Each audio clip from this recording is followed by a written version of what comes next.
Good morning and welcome to Retirement Tax Matters. I'm Adam Reed. This is Garrett Crawford, our resident CFP.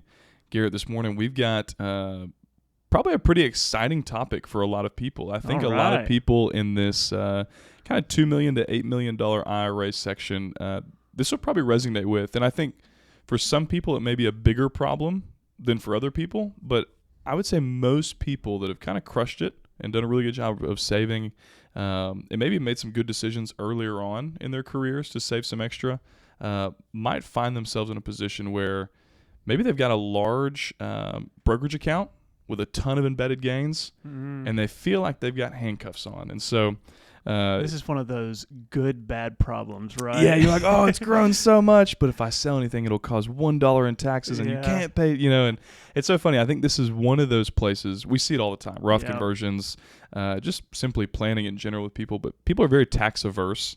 It hurts to have to give away some of the money that you see that you perceive as yours. Especially when you add into the mix, like, I was smart and I really invested in this company. I don't want to get rid of it. Exactly. So there's like all kinds of psychology stuff going on there. Exactly. And I think we see a lot of business owner clients, maybe they're using this brokerage account as somewhere to park some funds, and maybe they didn't touch it as much as they thought, and so now it's grown, and they're retired, like, I don't really want to touch it. Or, maybe some of you guys invested in Apple or Microsoft back in the day, and maybe it didn't feel like you were doing a whole lot, but now you look at it and you're like, my goodness, those things grew. And, maybe our generation or those that are getting near retirement, maybe it's Tesla or something like that, where it just skyrocketed. You bought it at the right time, and it went kind of crazy. So help me kind of understand, why is that kind of situation? Why is it a challenge in tax planning and what we do, where we're helping people do tax return driven financial planning? Yeah, absolutely. And I think one interesting thing about this is that we're working with these retirees between $2 million and $8 million. And the more I do that, the more I realize these things like pop up all the time. The brokerage accounts where they just invested a little bit and it grew into a lot more and more. It's like when I entertain and have a conversation with somebody in this range, there is an account that usually has something special and unique about it. But here's what we're going to do first. This is not going to be a 20, 30-minute podcast on the tax implications of a brokerage account. I think we've done that before. You could go back in our library of episodes. We have a topics page. There's a lot of times where we've talked about the brokerage account, sometimes called the taxable account, sometimes called the joint account. It's a non-IRA account, and I think in Adam and I's opinion, it's one of the more complicated tax accounts and tax planning to deal with.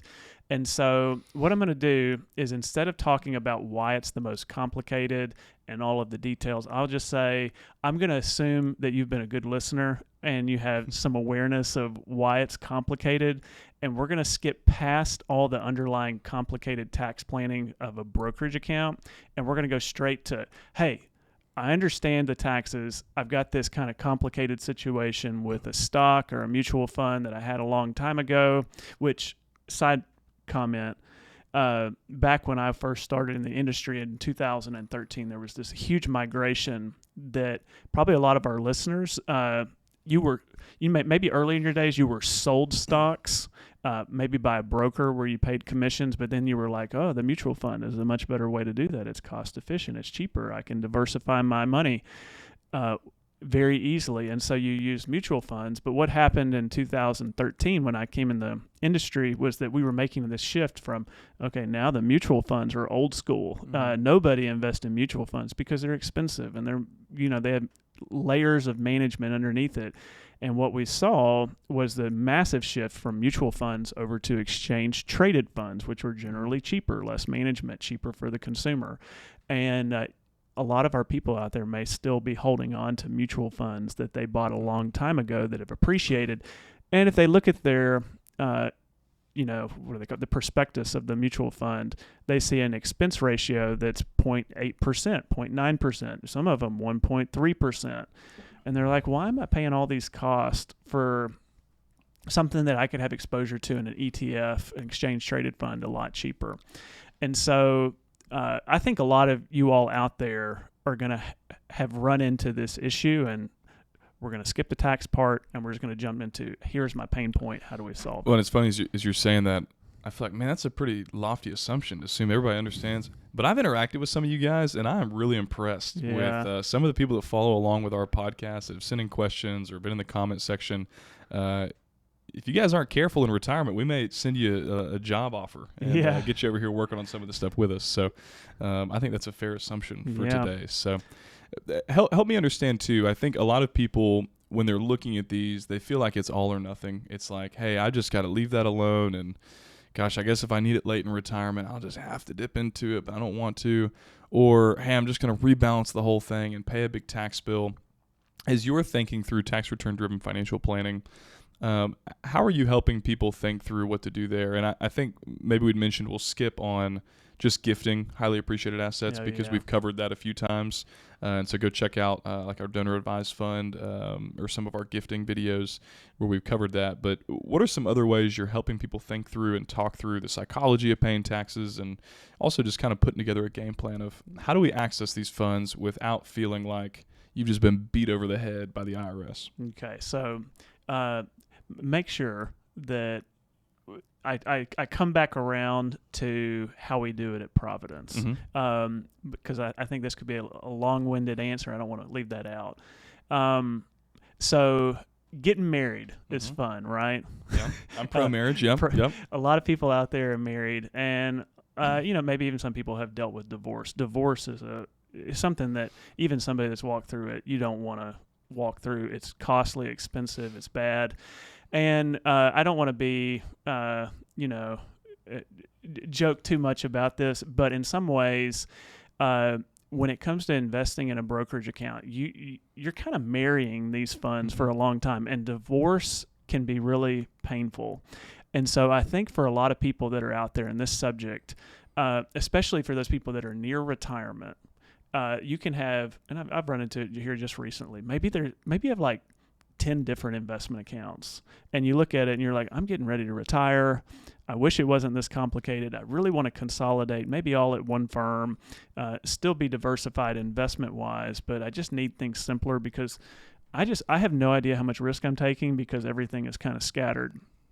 And so if you're a near retiree thinking about how you wish, how you dream that your brokerage accounts could be invested, you really want to get to that point. And so the challenge would be somebody that maybe in their younger days, they were like, I think technology, computers, the internet, that stuff is going to take off and do really well. Maybe you really like the idea of Amazon and you saw the downfall of Sears. So you invested in Amazon and maybe 10 other technology stocks. And over the past 15 years, you have seen that explode.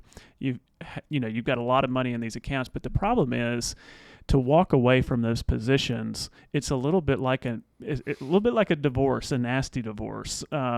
You've got an IRS bill waiting for you in the form of a capital gain and a very, very low basis. And so I'm not going to go into basis and long-term, short-term capital gains, but there is, for some people, an extraordinary difficult transition for I made a lot of money doing this thing that was a really good call. And what if it keeps growing? What if I make a lot more? I don't want to leave that behind. But at the same time, maybe it's too much risk and I'd like to get away from it. But now I'm, based on my income level, I've got to pay long-term capital gains, which is 20%. And then I'm over $250,000 as a married person or $200,000 as an individual. And then I've got to pay an net investment income tax of additional 3.8%. There becomes this tax friction to get you from where you are to where you want to be. And so in order to sell those positions, you're going to have to go through an uncomfortable process. And so I think part of our job as we head into retirement, you may value simplicity, which means selling some of those positions, paying the tax, getting to where you want to be. Another part of you may just want to maintain that position. And the challenge there is Amazon, Google, Microsoft, all these tech companies, QQQ, they've done really well, but are they, they've had outsized growth over the next, if you're 65, are you going to hold those positions for the next 30 years until you die? I wouldn't necessarily want to do that. And so if I had to circle back around here, forgetting the tax implications, I think if you lined up 10 people like us, Adam, 10 advisors, 10 financial planners. We might all have differing opinions on like how to invest. Should they be passive indexes? Should it be active management? Should you pick a couple good dividend paying companies? There's going to be some latitude on how to best invest, and I bet our listeners all have different opinions. But when it comes to the brokerage account, my personal opinion, and I think you could be a little bit different than this, would be I really like the idea of flexibility. Mm-hmm. Like I don't want to be pigeonholed into one sector of the market for the rest of my life because I don't want to pay 23.8% or 18.8% or just 15% in long-term capital gains. And so one of the cool things I do like about exchange traded fund investing or in index fund investing, let's just take a very simple one, which may or may not be a good fit for you. But if you invest in the S&P 500, you're getting this like constant rollover exposure to the asset classes that are doing great, and a natural selection of the asset classes that are not doing great are falling off the bottom. And so I think for a brokerage account, you want to be really intentional to try to avoid that kind of nasty divorce down the road where you may decide that a certain sector of the market is no longer good and you've got to pay a big tax bill. And so definitely a problem, but I think the goal here would be to figure out a way to migrate those positions over to something that you're more comfortable with. And you told me to do this, but how would we do that here at Providence Wealth Management? Yeah. So this is a common situation. Mm-hmm. Somebody is in their 60s. Maybe they've listened to the podcast. Maybe they're a referral from an existing client. They come in and they've got maybe 8 different accounts. They've got a 401k. Their spouse has a 401k. They've got an IRA over here, a Roth, another Roth, and they've got a couple brokerage accounts where they put some money into. And, you know, I can just think of a few here recently where the brokerage account basis $200,000, the account value $700,000.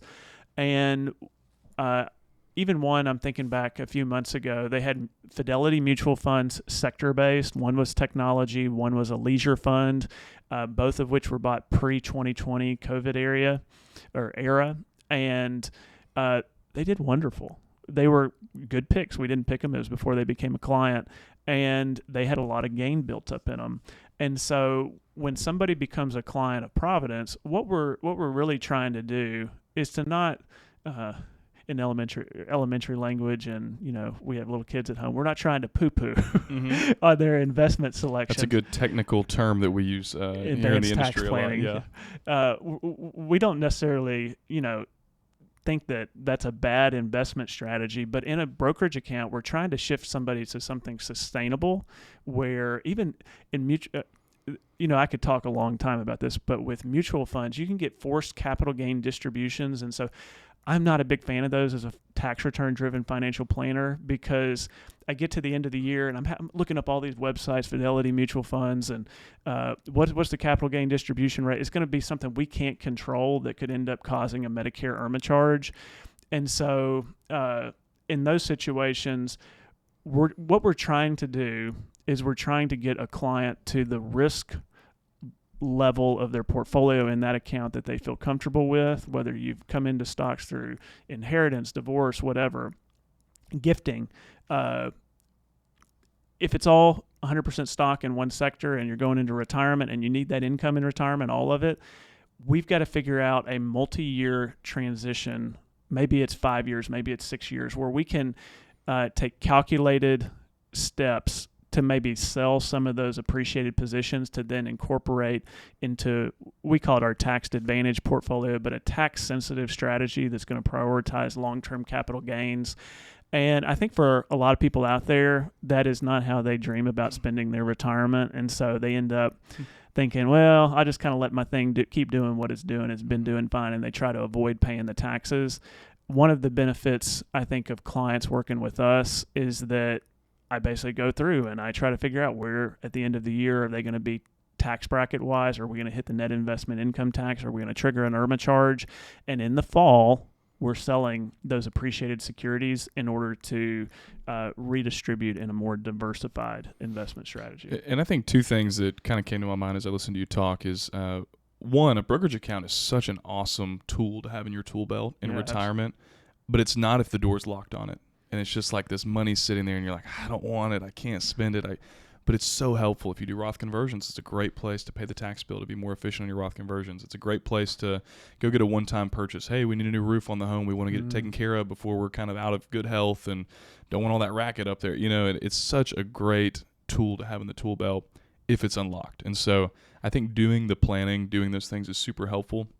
And I think even to kind of maybe put a visual to what you're talking about with, people that pick some great stocks and they're excited, oh man, I crushed it. I got Apple in the 90s or Tesla back in the early 2000s or whatever it may have been, is helping them understand and see. I know you've always joked like, hey, everybody used to think Sears was a great company. How's that investment? It's like, it's gone. And so we don't know what companies will be here 30 years from now. And so I think a lot of us get excited about hitting a home run. If you've watched Major League Baseball lately, that's all anybody does anymore. It's just hit home runs. It's exciting. It's entertaining. But I think once people get to retirement, once you start landing that plane that couple years leading up to retirement, and then even those first few years, it's really, really crucial that you don't strike out. If you don't hit any more home runs the rest of your life and you're in that $2 to $8 million space, you're probably going to be all right. A lot of singles and doubles, you'll do just fine. Yeah. But strikeouts at that point can really, really hurt you. And so I think just reminding people of that there's sometimes some overconfidence bias of, well, I picked the right thing and it's rolling right along and I don't want to pay the taxes on that. I'll deal with that down the road. And then a big correction where the energy sector falls off, or there's a new chip that's new things all the time, geopolitical issues. I don't know if you guys have watched people tweet and the markets just tank. It's crazy out there. So I think diversifying out is a really, really wise and prudent thing to consider as you head into that retirement. But I guess well said. And I think we'll kind of land the plane here today of, and maybe you can give me like a 30-second commercial on our year-end tax planning checklist. How would you implement something like that as you're doing kind of your projections for the year, looking at, and I think you kind of touched on this, but maybe a final bow on this of how would you utilize that and looking at your brokerage accounts to kind of get them dialed in for the year? Great setup because today we're in the beginning of July. I think this is a perfect summer task. And so in the spring, we're getting our tax returns filed. We're reviewing tax returns. We know that the fall is busy season for you, for us. When we're executing Roth conversions, we're doing all the planning. This is the time of year in our tax return driven financial planning process where there's a little bit more open room for some of these extracurricular financial planning activities. And I would call that planning through maybe a 3 to 5 year transition plan to get you at the risk level that you want to. So I think a perfect summertime task, how do I become more diversified, simplify my holdings, and how am I going to get there later this fall when I put that plan into action? Diversified and simplified. Put it on a t-shirt. That's what we want around here. So, but yeah, good time to look at those and make projections towards the end of the year so that we can land the plane safely here at the end of the year and start off 2027 on a good note. So 2027 used to sound like the future, and it's crazy to think, it's right around the corner. Yeah. So, but we appreciate you guys joining in with us. We love making this content. Check out the website down below in the description. Check out the free year-end tax planning checklist. It's not something you do at the end of the year, but it's to make sure you've kind of done it by the end of the year. And so, like Garrett said, perfect time to do kind of, instead of your spring cleaning and fixing your garage up, this is a good time to take your finances out and go check out there and knock down the cobwebs and kind of put the bike over in the corner and clean up to get yourself ready for this fall and executing on some of those decisions. So thanks for following along. I'm Adam Reed. This is Garrett Crawford, where Retirement Tax Matters. Thanks so much for listening to Retirement Tax Matters. As always, the ideas we share here are for educational purposes, and we do our best to get it right, but this isn't a substitute for specific tax or financial advice because a truly effective strategy is always built around your personal situation. For more resources and to see our full disclosure, visit us at retirementtaxmatters.com.